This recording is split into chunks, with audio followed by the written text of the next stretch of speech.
We shot a lot of guns last year, a lot of them loaners, some of them gifts to us, some we purchased. This is another old one you haven't seen on the channel before.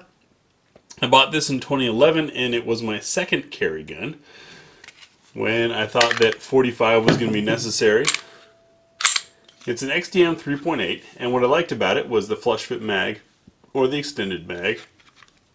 Fit rather comfortably, and the ambidextrous magazine release because I like pushing from that side. Front cocking serrations for press check. You've got loaded chamber indicator, you've got a cocking indicator.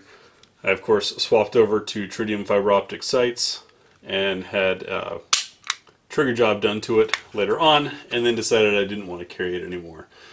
But looking at this is a good reminder of how much the handgun market has evolved since then. Things like this texturing was pretty radical at that time. This itty-bitty changeable backstrap was kind of a big deal. A lot of features on this that made it big news in 2011. Now, we haven't shot it in some years, and today we're going to take it out and put some rounds through it and give you our impressions now after we've had shot so many things. So let's get it out there.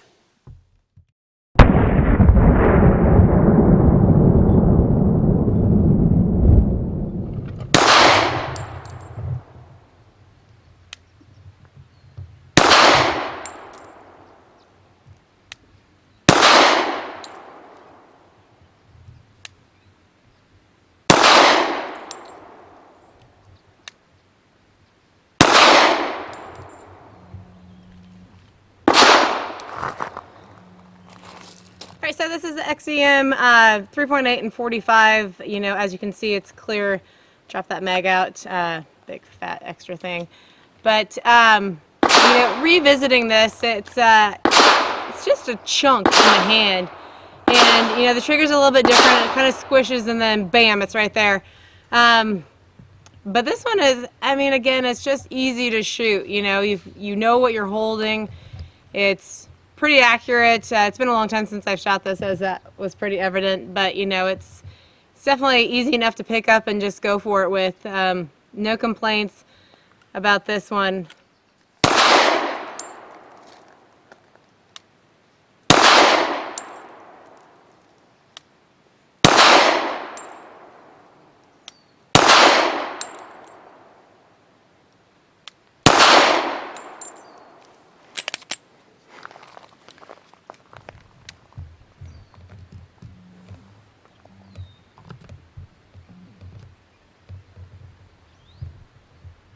Alright, so we're out revisiting my old XDm 45 3.8 inch.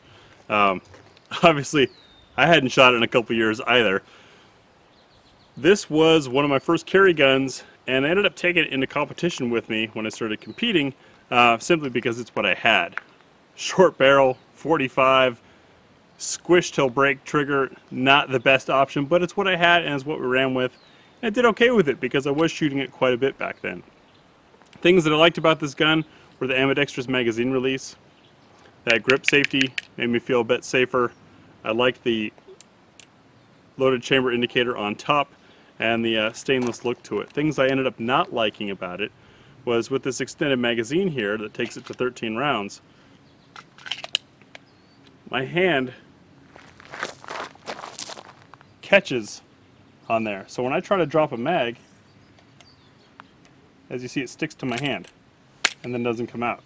If I clear my hand, of course it drops free just fine. But because my hands are so large, they snagged on it.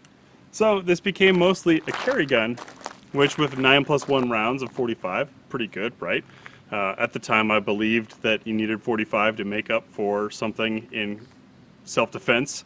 Now of course I swapped over to 9, more rounds. I'm more comfortable than relying on big fat rounds. But overall, a pretty good gun. Springfield has come some ways since this second or third edition, if you will, of the Croatian HS 2000. Hopefully we'll see what those newer ones look like soon. This, I think, is going back on the wall. Thanks again for watching GB Guns. I'm assuming if you watched this far, you appreciate our format, or you're trying to figure out how to make that very argumentative comment. Either way, click the big griffin to subscribe. The Patreon link, since Google doesn't want to pay gun channels anymore, it helps with our ammo costs. Over here for a video related to what you just watched, at least Google thinks so, or down here for the playlist relevant to the video you just saw.